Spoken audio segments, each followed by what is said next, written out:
পাপা, mummy ও শাহিন, ওকে আমি ভালোবেসে পালিয়ে বিয়ে করেছি।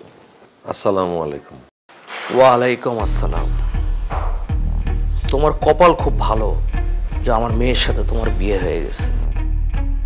বিয়ের আগে যদি তোমার সাথে আমার দেখা হইতো, আমার হাত থেকে তোমাকে কেউ বাঁচাতে পারতো না, আমি তোমাকে গুলি করে মারতাম। তুমি যাই বলো, ওকে কিন্তু আমি আমার মেয়ের জামাই হিসেবে এত সহজে মেনে নেব না।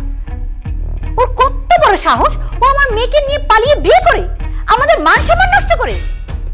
তোমাকে যদি আমি বিয়ের আগে পেতাম, তাহলে তোমার বুকের ভেতরের কলিজাটা টান দিয়ে দেখতাম যে সেটা কত বড় হয়েছে। আহা মাম্মি, যা হবার তো হয়ে গেছে।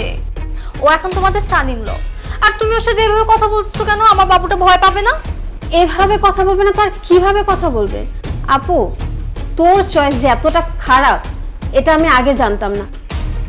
ঢাকা শহরে এত হ্যান্ডসাম এন্ড স্মার্ট ছেলে থাকতে গ্রামে এরকমের একটা আনস্মার্ট গায়ে ছেলেকে তুই কিভাবে বিয়ে করলি?